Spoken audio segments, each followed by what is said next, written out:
Hello everyone, how are you all doing? My name's Pokemac and I've been doing pretty good myself. I've decided that in honor of starting my YouTube channel, I'm going to play through every mainline Pokemon game, Red to Violet. On top of that, each game's going to have its own unique challenge. But before we can get into any actual challenge, there's some ground rules we gotta set up.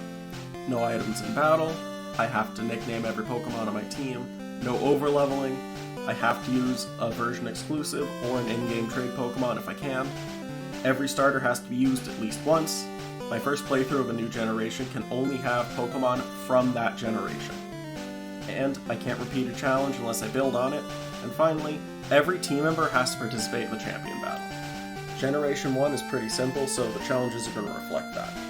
Generation 2 onward, however, those are going to get a bit more complex, going to require more from me to go through. With that said, my challenge for Red is entirely based on evolution. Each member of my team must represent one of the 6 types of evolution. Pokemon that evolve twice by level up like the starters, Pokemon that only evolve once by level up like Kingler or Rattata, Pokemon that evolve once by level up then by stone like Oddish to Gloom, then to Blossom by Sunstone, Pokemon that evolve only once by stone like Pikachu to Raichu, and then Pokemon that don't evolve like Tauros. Finally, all my Pokemon are nicknamed after the same theme. If you think you can guess it, leave your comment down below, and if you're right, I'll leave a heart. If you have suggestions for future challenges or future themes, please leave them down below. If I use them, I'll credit you in the video. Remember to like, comment, and subscribe, and welcome to Pokemon Red. Welcome to the world of Pokemon. I start by reminding the professor, who I've known since I was an infant, that my name is Pokemac. And he believed me.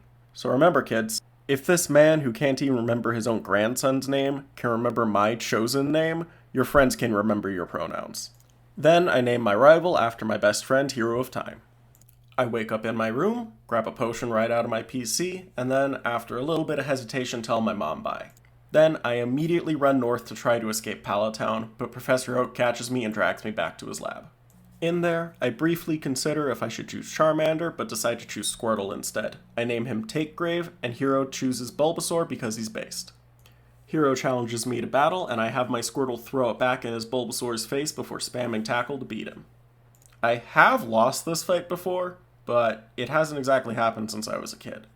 And Gary Blue Oak here has never really been a challenge for me. After the battle, I head north to Viridian City, where, after entering a Pokemart, I immediately get vibe checked by the attendant for being from Pallet Town. The guy tells me to go remind Professor Oak to pick up his package, but I'm nobody's messenger boy. I'm a delivery boy. So I bring Professor Oak his package, and in exchange he gives me a Pokedex. It's always been a little weird to me you don't get Pokeballs now. Like in every other Pokemon game, as soon as you get your Pokedex, you're given Pokeballs. I know about the little secret where you can beat the optional fight on Route 22 and you get Pokeballs if you don't catch anything in between, but I don't want to mention that. Instead, I'll mention that Hero said he was going to get a town map from his sister, but that I shouldn't ask her for one. So I immediately went and asked his sister for a town map. Map in hand, I returned to Viridian City and bought myself some Pokeballs, then went to Route 22 and caught Corktree the Nidoran. Don't get too attached to him. Then, after grinding my team up to level 9, I fought Hero for a second time. Nidoran took down his Pidgey fairly easily, and then I decided that this joke is the hill I want to die on, and I had Squirtle throw it back in Bulbasaur's face again. It was after I fought Pidgey that I realized that I wanted to change the battle format to set, and I wrote in my notes that I need to change the battle format to set, but I didn't. Until, after Misty. More importantly, Hero said that I shouldn't be near the Pokemon League since I don't have any badges yet, but what is he doing by the Pokemon League if he doesn't have any badges? He doesn't have a Spearow in this game.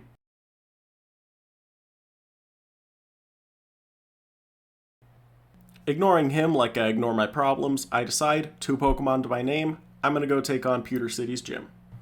I'm gonna ignore the, this kid says light years when he means, actual years meme. In exchange, I'm gonna just say, why is his team purely ground type? This is a rock gym. I started with Squirtle. As you can probably guess, Brock's fight went down into a bubble.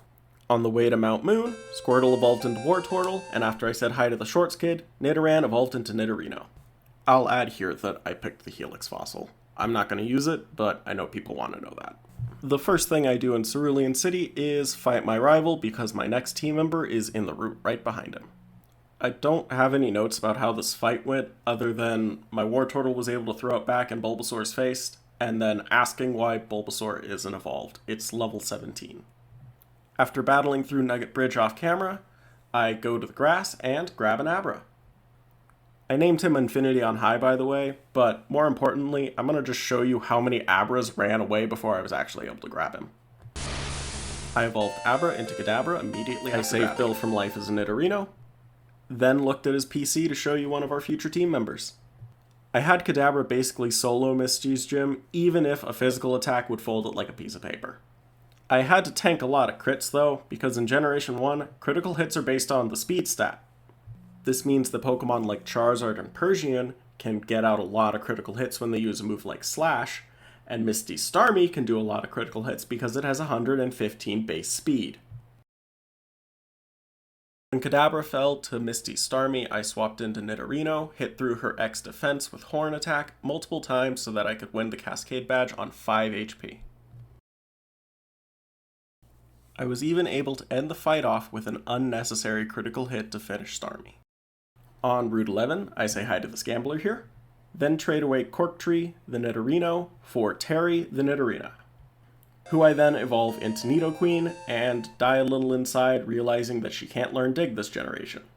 I gave Dig to Wartortle instead, so my water-typed turtle is going to be able to do more against Surge than my ground-typed Nidoqueen.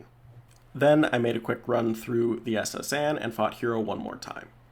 My Wartortle punched all of his Pokemon and then tried to throw it back against Ivysaur before being knocked out. I still won the fight, and then realized that in Generation 1, Rattata can't learn Cut. So off screen, I went, caught an Oddish, evolved it to Gloom, and taught it Cut. I made a quick run through Diglett's Tunnel and ended up grabbing Flash and the old Amber to revive later. I will not be using Flash this game. I recorded my attempt at the Surge Gym puzzle to rage at how annoying it is, but then I ended up getting it right the first try. I used Wartortle against Surge, and his Voltorb was the only Pokemon to do any damage because every chance he got, he used an X speed on his Pikachu or Raichu, Pokemon that already outsped my Wartortle.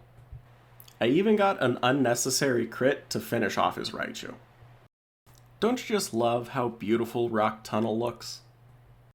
I forgot to buy healing items when I went through Rock Tunnel, so I was actually down to just Gloom by the time I got out. After stocking up for once, I went and fought Hero in the Lavender Tower. His team's starting to come together, but the only real threat on his team was Gyarados, who did half damage to my Kadabra with Hydro Pump, but the rest of his team went down easy. I was even able to redeem myself because Wartortle was able to not only successfully throw it back against Ivysaur, but ended up taking him down with a super effective dig. In Celadon City, I tried to get the coin case, but my inventory was full, so instead I went to talk to the guy on top of the apartment building. He told me to touch grass. So I stole his Eevee. I named him Folly Ado, evolved him into Jolteon, and then spent an annoying amount of time giving all of my Pokemon vitamins in the department store. I took on the Rocket Hideout next to test my team, and had literally no comment about it until I got to Giovanni, where I just wrote that Terry was able to take down 2 of his team members, and then Jolteon finished it with Thunderbolt. Then I just spammed Psybeam against Erica because 2/3 of her team is weak to Psychic. This next section's gonna get kind of hectic.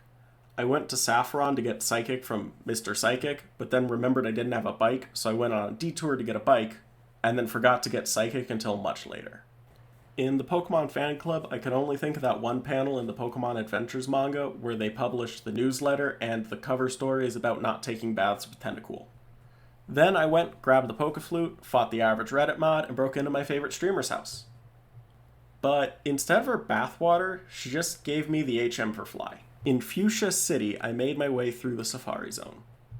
On May 5th, 2018, in the Fire Red Safari Zone, I found a shiny Execute, who ran away, and for the past 5 years, I've been searching for one, until I finally got a shiny Executor in the Dynamax Adventures in Pokemon Shield. I'll throw it up on screen now. It was only after giving Squirtle Surf to get rid of Bubble Beam that I remembered to go get Psychic off Mr. Psychic. Then I started going through Silph Co., but remembered that on top of the Celadon department store, you can get Ice Beam, Tri-Attack, and Rock Slide in this generation, so I went and did that instead. I went back to Silph, ran up to floor 5, got the key card, and realized there's this weird room that's locked on both sides, but you can just walk around it. Then, while battling Hero, I remembered how high of a level his team is and regretted my choices. I ended up just letting Jolteon take down his Gyarados and Pidgeot, and then let Wartortle take down everyone else. Except, I tried to throw it back against Venusaur, but got outsped. I let Kadabra finish off Venusaur, and this is the point where I realized I could have had Kadabra fight his Kadabra this entire time, but I forgot, until the literal last fight of the game. Then, surprise surprise, right before I fought Giovanni, I had to run up to floor 10 to grab Earthquake because while in Fire Red and Leaf Green, Giovanni gives Earthquake as his Gems TM, in Generation 1 he gives Fissure. Then, right before his battle, I evolved Wartortle into Blastoise and Kadabra into Alakazam.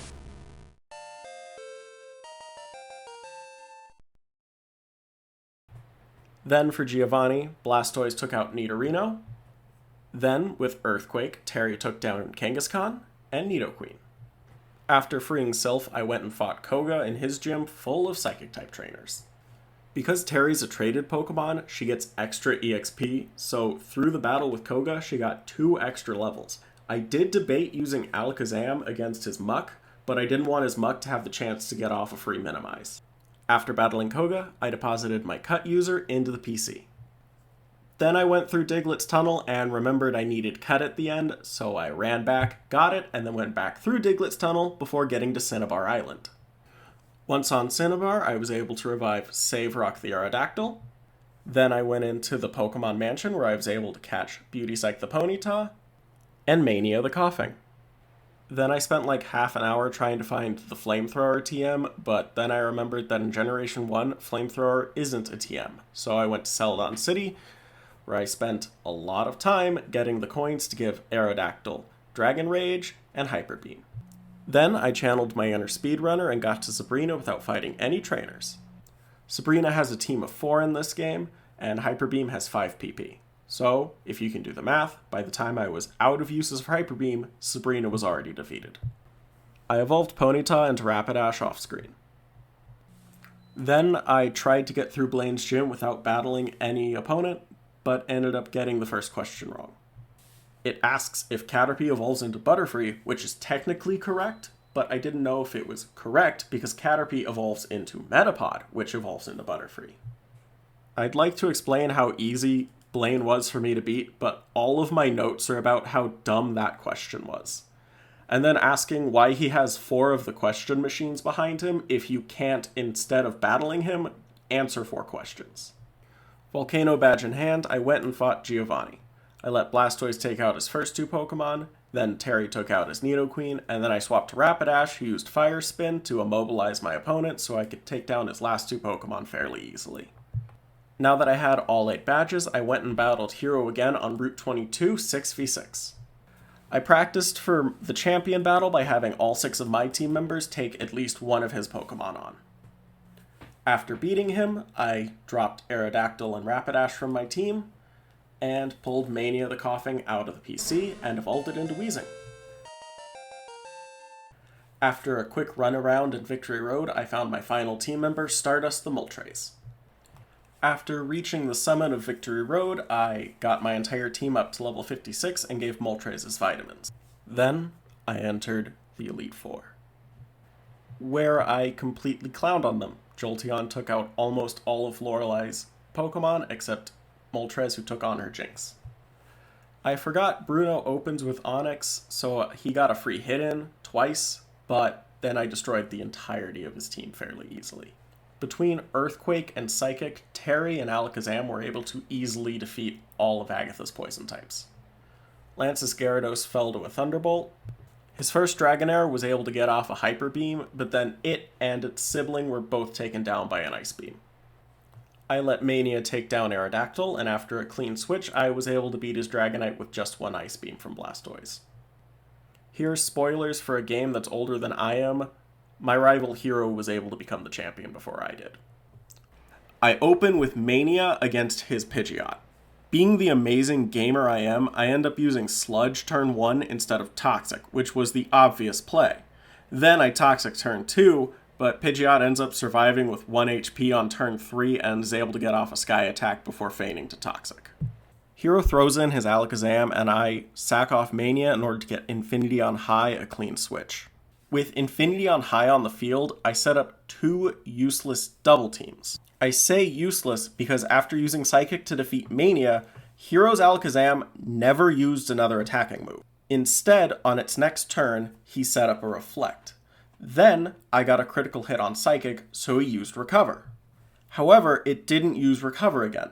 On its third turn, it just set up another Reflect, which didn't work because there was already one in effect. So my third Psychic went through, defeated Alakazam, and forced him to bring out Rhydon. I swap in Take This to Your Grave while Rhydon tries to throw it back. But rather than show that cheap imitation what it really meant to throw it back, I just hit Surf. Rhydon is washed out, forcing Hero to send in his big guns. Gyarados. Pressing my advantage, I brought Folly Ado out against Gyarados. Gyarados actually attacked, but using Dragon Rage. So Folly Ado just retaliated with a Thunderbolt that one-shot Gyarados. Down to his last 2 Pokemon, Hero tried to roar away Terry, but it didn't work, so Terry just fired off an Earthquake and one-shot his Arcanine. At this point, the writing was on the wall for Hero's championship. With nowhere left to go, he brought out his Venusaur. For the last time in this run, I let Take This to Your Grave throw it back in Venusaur's face. Then after he tanked a Solar Beam, I swapped in So Much for Stardust and finished my rival off with a single Fire Blast, finishing both this battle and this challenge. I beat Pokemon Red using only 1 member for each type of evolution. Let's not linger here too long, let's just move straight on to my final thoughts. First things first, I'll have to apologize. I guess this was less of a challenge and more of an excuse to build a balanced team in Generation 1. I haven't played an actual Generation 1 game since maybe 2017, so jumping right back into it was a bit difficult, and I think I'll take some of the experience of this challenge being way easier than I thought it'd be, and use it to update what I was going to do in Pokemon Blue and Pokemon Yellow. I actually really ended up enjoying both versions of this team, and in the future I'd like to do a run where I only used the original Ponyta Aerodactyl team, rather than Moltres and Weezing at the end.